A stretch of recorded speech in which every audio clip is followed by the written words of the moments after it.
হেমন্ত বিশ্ব শর্মা যে কথাটি বলছেন যে এটা তো এক ধরনের যুদ্ধের প্রভোকেশন, যদিও ভারত সরাসরিভাবে না বলল, তার মতো উত্তর পূর্ব ভারতের তিনি সবচেয়ে প্রমিনেন্ট নেতা, কেন আসাম সবচেয়ে বৃহৎ রাজ্য উত্তর পূর্ব ভারতের মধ্যে।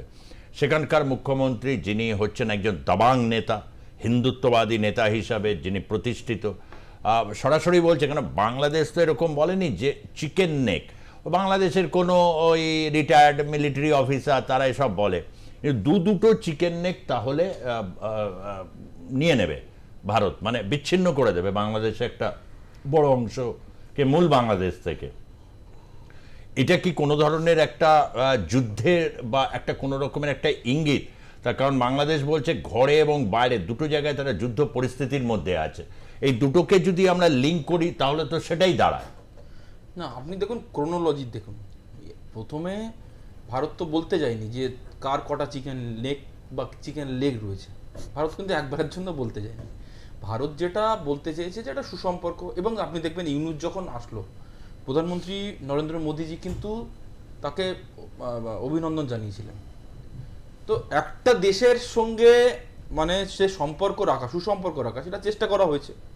কিন্তু এই ইউনূস এবং তার গ্যাং, এই ইউনূস গ্যাং, এরা বারবার করে প্রভোকেশন দেওয়ার চেষ্টা করেছে। চায়নাতে গিয়ে বলেছে we are the guardian of the ocean, আমরা হচ্ছে এই যে সাগর, সেই সাগর মহাসাগর, সেই মহাসাগরের একমাত্র গার্জিয়ান।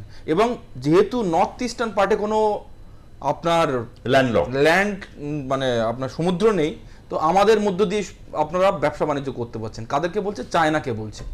এবং আপনি এক একটা নেতার বক্তব্য দেখবেন, প্রত্যেকটা এই Yunus company and gang, Jihadi গোষ্ঠী, এদের প্রত্যেকটা বক্তব্যের ভিতরে ভারতকে ভেঙে দেবো, ভারতকে টুকরো টুকরো করে দেবো। কিন্তু ভারত তো আর এখন সেই ভারত নেই, ভারত হচ্ছে এখন নতুন ভারত। ভারতের পরে যদি কেউ চোখ তুলে তাকানোর চেষ্টা করে, তার চোখ উপড়ে ফেলা হবে। তো এটা তো ঢিল মারলে তার পাটকেল খেতে হবে। প্রথমে ট্রান্সশিপমেন্ট বাতিল করা হলো, তার পরবর্তীকালে আমরা শিপমেন্ট বাতিল করে দিলাম। দেখুন আমাদের কনসার্ন হচ্ছে কোন জায়গাটা সুজিতদা, কনসার্ন হচ্ছে এই ইউনূস 3 দিন আগে একটা বৈঠক করেছে। সেই বৈঠকে একটা অদ্ভুত একটা মানে দেশের পরিস্থিতি, বাংলাদেশের সেনাবাহিনী চাইছে নির্বাচন হোক, গণতন্ত্র প্রতিষ্ঠা হোক। ইউনূস কি করছে? ইউনূস 80খানা দলের সঙ্গে বৈঠক করেছে এই 3 দিনে। 80খানা দলের মধ্যে 64খানা দল হচ্ছে আপনার ইসলামপন্থী দল, 64টা। এবং ইউনূস এইখানে বলছে যে যেহেতু মেজরিটি আপনার পলিটিক্যাল পার্টি, তারা বলছে যে নির্বাচন করার দরকার নেই, তাহলে আমার নির্বাচন, ওরা যেটা বলবে সেটা আমি মেনে নেব। তো বাই ডিফল্ট এই যে 64খানা ইসলামিক দল যারা চায় যে খিলাফত প্রতিষ্ঠা হোক, তারা নির্বাচন চায় না, তারা জনগণের অধিকার চায় না, তারা জনগণের মাধ্যমে আপনার একটা গণতন্ত্র, সুষ্ঠু গণতন্ত্র প্রতিষ্ঠা হোক চায় না। তাহলে এখান থেকে তো বোঝা যাচ্ছে যে ইউনূসের ইন্টেনশনটা কি অ্যাকচুয়ালি। আপনি সব থেকে কনসার্ন হবেন এটা নিয়ে যে একটা পড়োশী রাষ্ট্র ভারতের, আমরা চাই বা না চাই, আমরা এটা অস্বীকার করতে পারবো না, বাংলাদেশ যদি অশান্ত হয়, আমরা কিন্তু চিন্তিত এটা নিয়ে, অবশ্যই চিন্তিত এটা নিয়ে। কোশ্চেনটা হচ্ছে যে বাংলাদেশের অবস্থা আগামী দিনে কি হবে। আপনি অনেকে বলতে পারে শ্রীলঙ্কায় তো গণ অভ্যুত্থান হয়েছে, তাহলে তো শ্রীলঙ্কাও তো আবার ফিরে আসলো, তাদের অর্থনীতি ব্যাক করলো, তারপরে হচ্ছে তারা এখন স্বাভাবিকভাবে ফিরে এসেছে। কিন্তু ইসলামিক যেসব রাষ্ট্রগুলোতে যেখানে যেখানে গণ অভ্যুত্থান বলুন বা এরকম একটা অভ্যুত্থান হয়েছে, কোথাও কিন্তু আপনার সেই পুনরায় মানে আগের পরিস্থিতিতে ফিরে আসেনি। সেটা মিশর বলুন, জর্ডান বলুন, লিবিয়া বলুন, সিরিয়া বলুন, কোথাও না। এটা কিন্তু আমাদের একটা কনসার্নের জায়গা। এবং আপনি যদি সেই ডট মানে আরব স্প্রিংয়ের সেই ডটগুলো মেলান বাংলাদেশের সঙ্গে, সবগুলোই কিন্তু মিলে যাচ্ছে। সুতরাং এই ইউনূস এবং কোম্পানি, এইটা যদি আপনার যত তাড়াতাড়ি বিদায় হবে, তত তাড়াতাড়ি দক্ষিণ এশিয়ার জন্য মঙ্গল। এবং দক্ষিণ এশিয়ার শুধু নয়, সারা বিশ্বের একজন মানে সব থেকে বৃহৎ আপনার হচ্ছে একটা পলিটিক্যাল পার্টির আমরা সদস্য হিসেবে বলতে পারি যে দক্ষিণ এশিয়ার শান্তি প্রতিষ্ঠার জন্য যা কিছু করতে হয় সেটা কিন্তু আমরা করার জন্য মানে একদম এখনো পর্যন্ত মানে দরকার পড়লে সেখানে হচ্ছে যদি কাউকে গুড়িয়ে দিতে হয় বা করতে হয়, সেটাও প্রয়োজনীয়। আমরা বিশ্বাস করি অহিংসা পরম ধর্ম, কিন্তু সাথে সাথে এটাও বিশ্বাস করি ধর্ম হিংসা ততই বচো। অর্থাৎ আপনার ধর্মকে প্রতিস্থাপন করার জন্য যদি হিংসাও করতে হয় সেটাও কিন্তু আমরা করার জন্য মানে সচেষ্ট রয়েছি।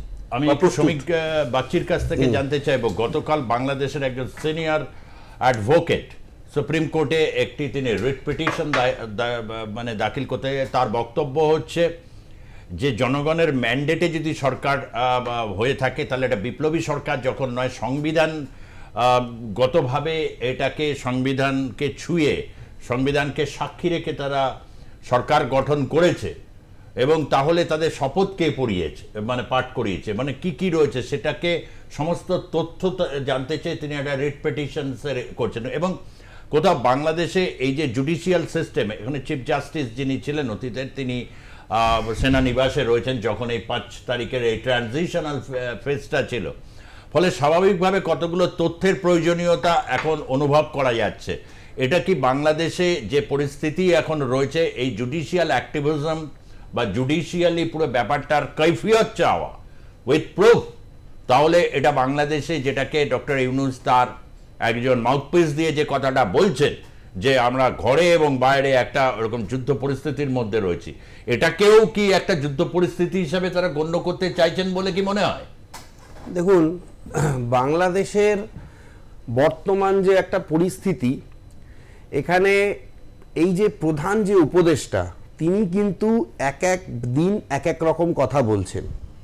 দেখুন, তাদের সেনাবাহিনী তারা কিন্তু একটা জিনিস বারবার করে এনশিওর করতে বলছে যে হয় নির্বাচন হোক, না হলে আপনি পদত্যাগ করুন।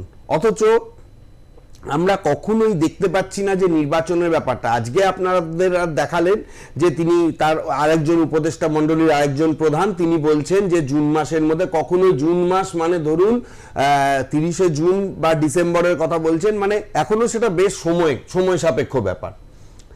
আরও একটা ব্যাপার আপনি যেটা বললেন জুডিশিয়ারি, বাংলাদেশের জুডিশিয়ারি একটা সময়ে তার একটা জায়গা ছিল, কিন্তু চিন্ময় কৃষ্ণ প্রভু, আমি আপনাকে বলছি তার জামিনের সময় একজনও আইনজীবী, আমি আপনাকে একটা ক্লিপিংস পাঠাবো, সেখানে রীতিমতন মানে একজনের তরফ থেকে থ্রেট দেওয়া হচ্ছে যে কেউ যদি যায় তার জীবনহানি হবে।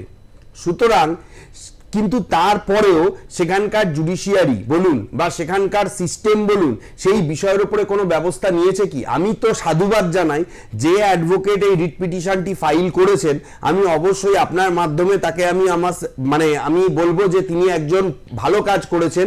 একজন দেশের নাগরিক হিসাবে অবশ্যই কোর্টের কাছে তার জানার অধিকার রয়েছে এবং কোর্টেরও এটা দায়িত্বের মধ্যে পড়ে। এই মামলা যদি আমাদের দেশে হতো, অবভিয়াসলি কিন্তু কেন্দ্রীয় সরকার বলুন বা রাজ্য সরকার বলুন বা যারা অন্যান্য আধিকারিক, তাদের কাছে কিন্তু রিপোর্ট ফাইল করার অর্ডার হতো এবং কেন হচ্ছে না বা কি জন্য হচ্ছে না রুল ইস্যু করা থেকে শুরু করে হাইকোর্ট বলুন বা সুপ্রিম কোর্টে যদি এসএলপি হতো তারা কিন্তু করতে পারতো। কিন্তু বাংলাদেশে এই বিষয়টা নিয়ে আদৌ এই মামলাটার হেয়ারিং হবে কিনা, নাকি এটাকেও আবার সেই জলের নিচে ফেলে দেওয়া হবে? কারণ এই বিষয়টা নিয়ে যদি আজকে উঠে আসে তাহলে এই আভ্যন্তরীণ সরকার তার ভেতরের যে ফাঁপা রূপটা, এই রূপটা আবার বেরিয়ে যেতে পারে। জনগণ এক প্রকার ভাবে কিন্তু পরিষ্কার কথা যে এই যে ডক্টর ইউনূস এই যে কথাগুলো বলছেন না, আমার ব্যক্তিগতভাবে মনে হয় এটা কিন্তু একজন মানুষ তখনই এই ধরনের কথাবার্তা বলেন যখন তিনি নিজে ফেলিওর, তিনি